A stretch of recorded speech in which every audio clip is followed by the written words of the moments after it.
بسم اللہ الرحمن الرحیم۔ آج میں آپ کے سامنے انشاءاللہ 7ویں پارے کا خلاصہ پیش کروں گا۔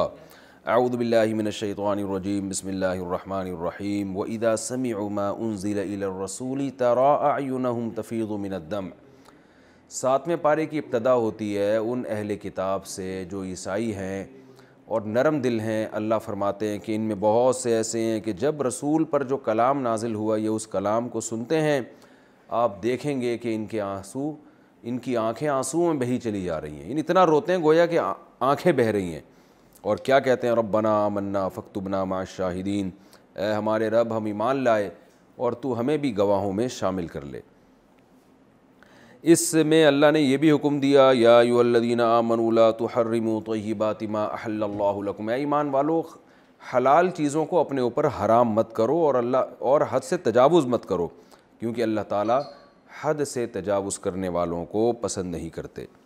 قسم کا کفارہ بھی بیان کیا اللہ نے اس میں، اطعام 10 مساکین، کہ اگر قسم کھا کے توڑ دی جائے تو 10 غریبوں کو 2 ٹائم کا کھانا کھلانا ہے، یا ان کو لباس پہنانا ہے، یا غلام آزاد کرنا ہے، اور جس میں ان تینوں میں سے کسی چیز کی بھی طاقت نہ ہو فصیام 3 ایام، تو قسم کے کفارے میں پھر اس کو 3 دن کے روزے رکھنے۔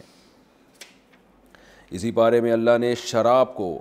جوئے کو حرام قرار دیا، یا ایھا الذین آمنوا انما الخمر والمیسر والانصاب والازلام رجس،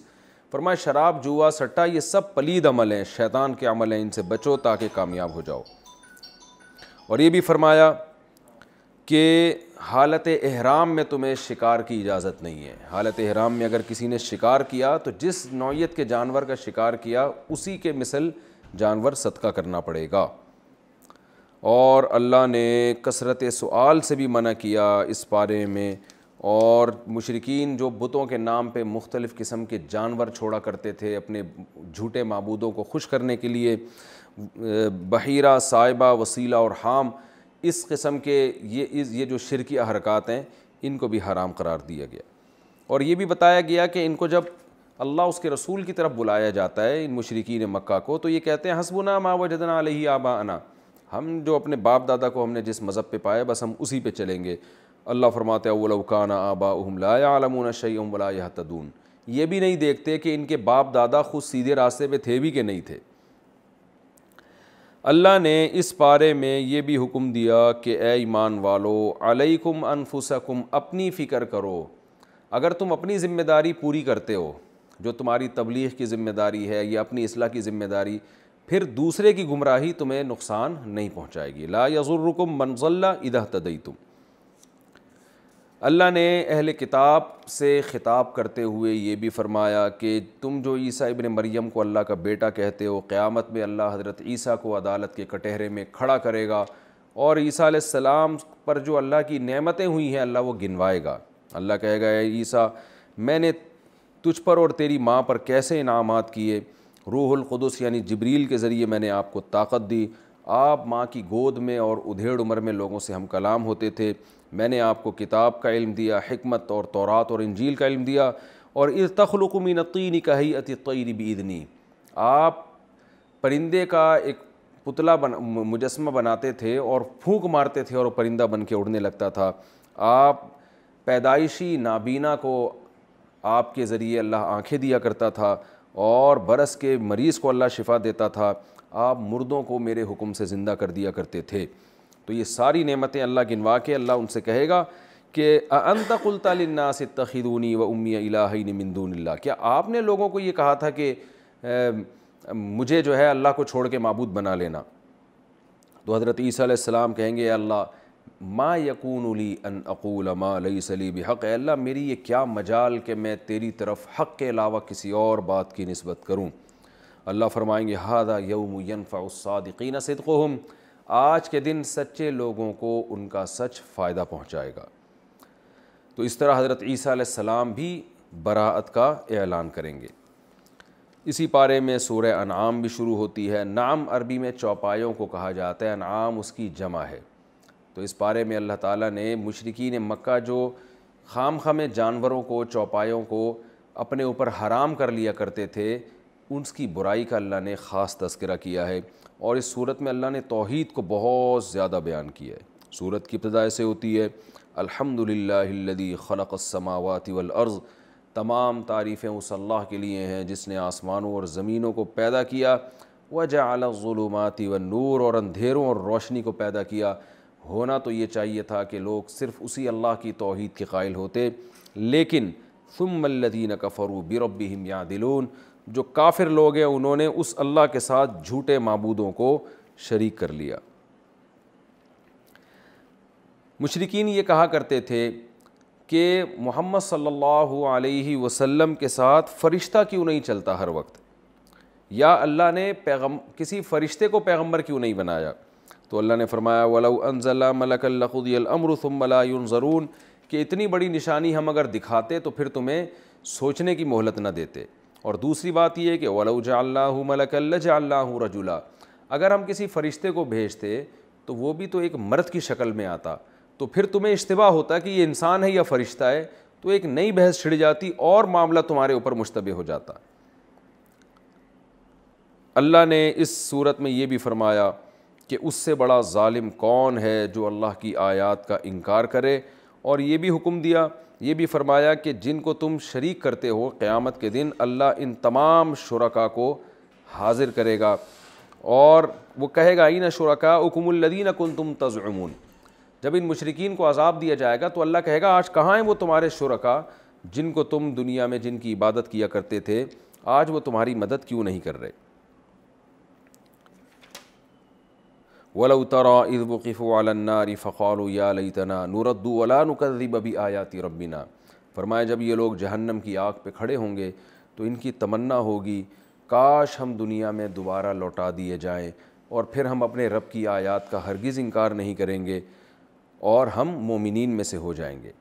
اللہ فرماتے ہیں لیکن ان میں بہت سے ایسے ہیں وَلَوْ رُدُّوا لَعَادُوا لِمَا نُهُوا عَنْهُ وَإِنَّهُمْ لَكَاذِبُونَ، کہ اگر ان کو دوبارہ زندگی دے بھی دی جائے تو پھر یہ دوبارہ اسی عیش و عشرت میں زندگی گزاریں گے اور دوبارہ ان کو پھر توبہ کی توفیق نہیں ملے گی، ایسے ضدی اور ایسے ہٹ درم ہیں۔ فرمایا کہ یہ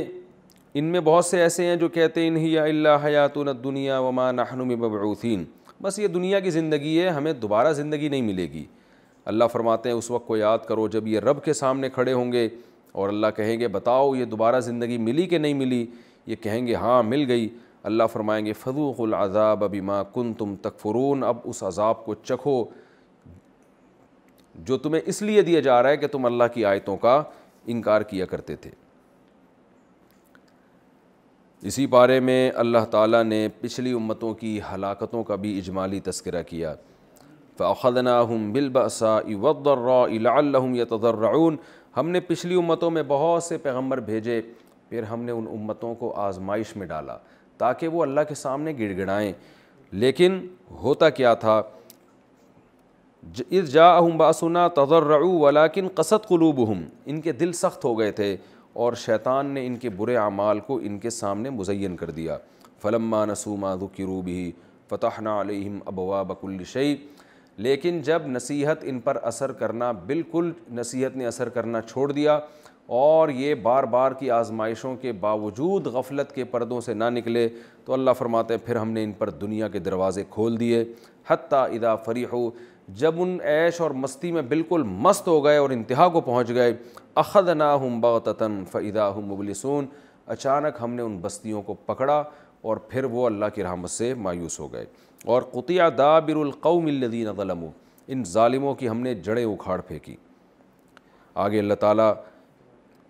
تنبیہ کرتے ہیں قل ارائیتم ان اخذ اللہ سمعکم وابصارکم وختم علی قلوبکم،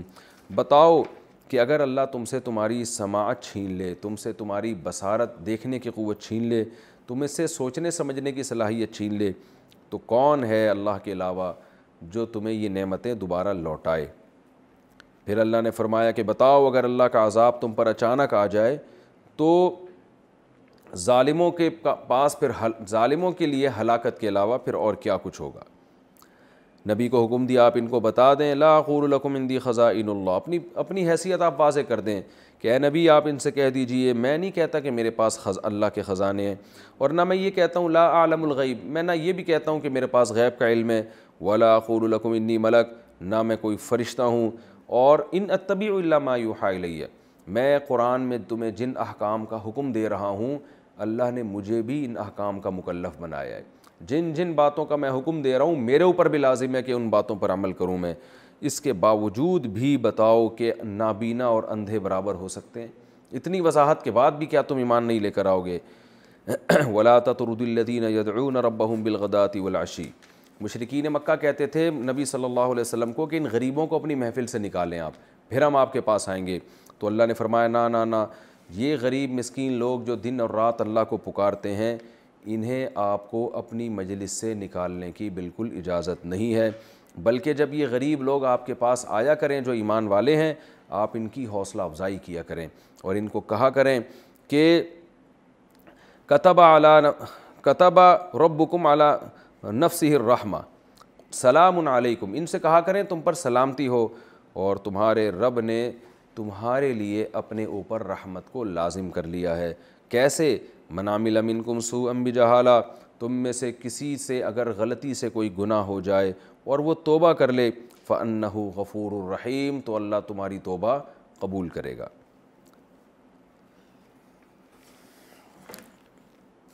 اسی پارے میں اللہ تعالیٰ نے